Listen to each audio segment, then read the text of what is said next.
We'd like to thank Cloud Foundry, our sponsor for these podcasts from Cloud Foundry Summit in Frankfurt, Germany.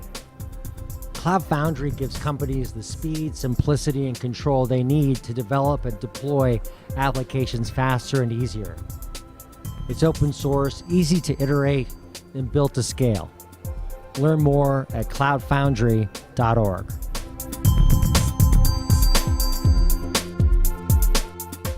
Hey, it's Alex Williams, the new stag here at the Cloud Foundry Summit in Frankfurt, the afternoon session.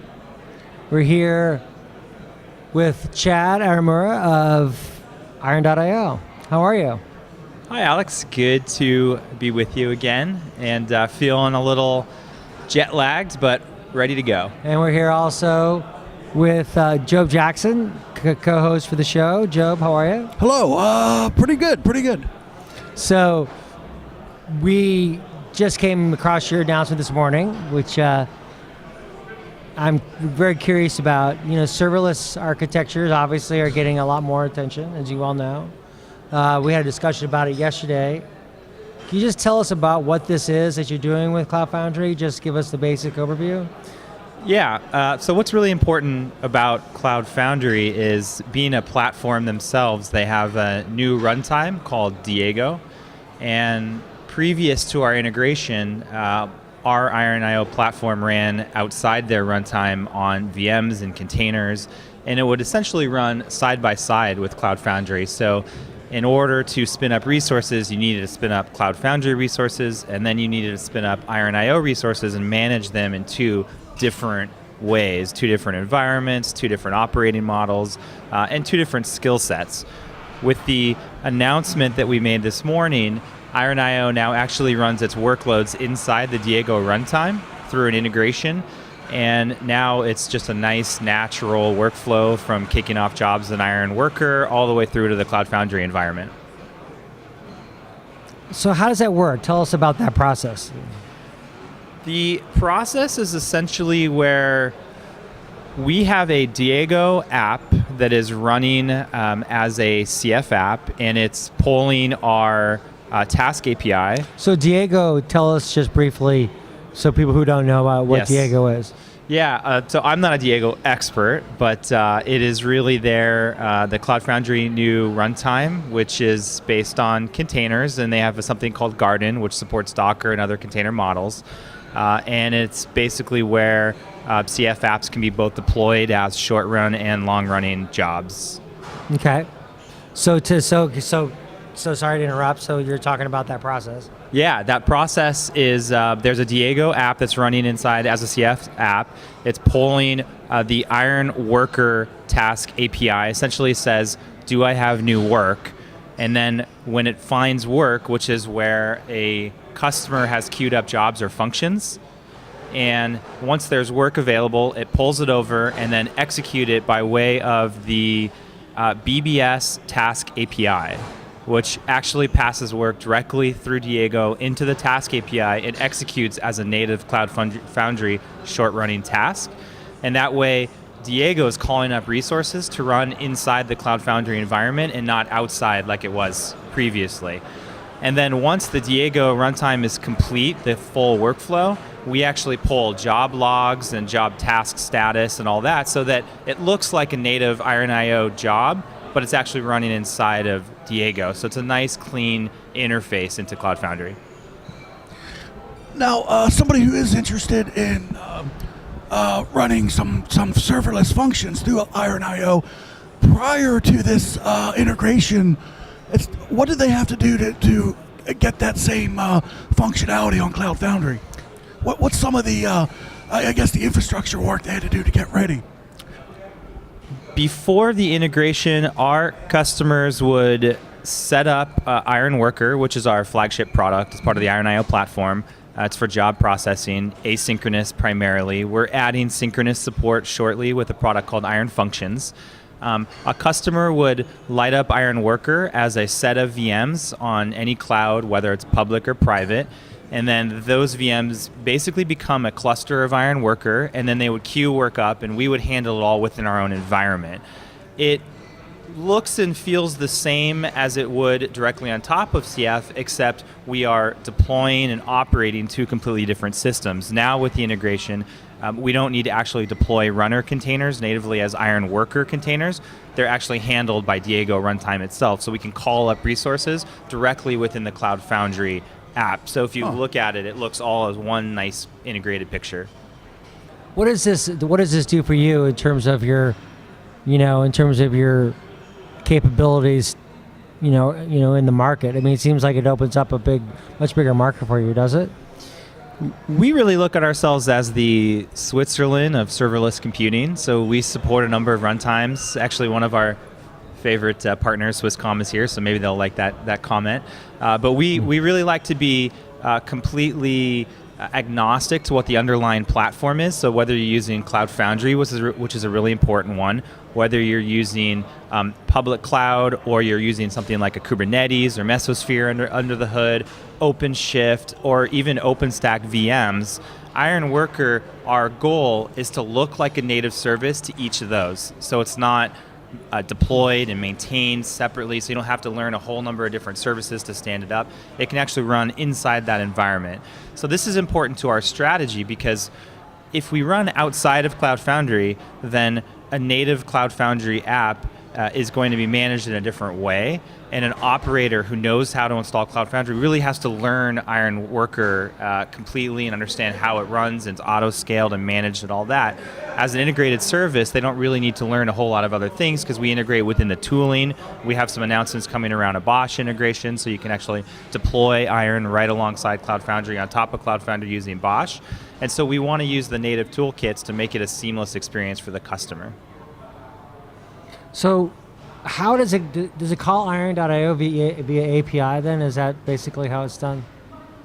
We actually deploy our service right into the Cloud Foundry environment. So we have some VMs that still live outside, like our API and our UI in the databases. So we actually use a Mongo database behind the scenes to capture metadata on tasks. But in terms of the runners themselves, that's what we call the process that's pulling over work and executing the containers for our jobs. That's where the function, all the logic's actually happening.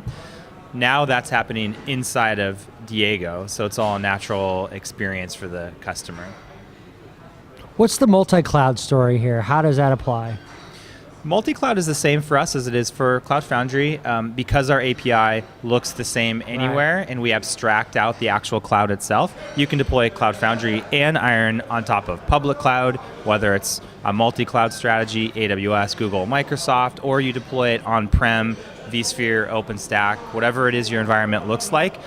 It all sort of looks the same to us because we have an API for serverless computing. That's the Ironio API. Cloud Foundry looks the same. You can deploy an app into both public and private cloud. So it's almost a meta layer that sits on top of a multi-cloud, hybrid cloud approach. Terrific. I was wondering if you could talk a bit more about the upcoming Bosch integration. How could that be beneficial? And are you guys working with Bosch now? We have looked at it. I know my engineers are kicking the tires right now. It's a big old thing. It's a big old thing, yes. We are committed to the Cloud Foundry. We're a member of the Cloud Foundry Foundation. We're committed to the vision that they have put in place. And just met up with Sam Ramji last night, and the vision for where they're going is fantastic. And we're doubly as excited now after this event and meeting with Sam as we were before. And so we definitely want to support the native tooling. Customers using Bosch in their deployment tool chain today, so we want to be a part of that. Customers are moving to Diego, we want to be a part of that. And so what it looks like is just another option to deploy Iron as a native service on top of Cloud Foundry. And the benefit to the customers, they don't have to learn new tooling. But at the root of what our deployment model is just Docker, really. So anything that can do a Docker run on these components can install Iron as a service on top of Cloud Foundry, and we'll just work that into the Bosch workflow. How about OCI? Do you guys fit with OCI runtime and image format then as well? We do.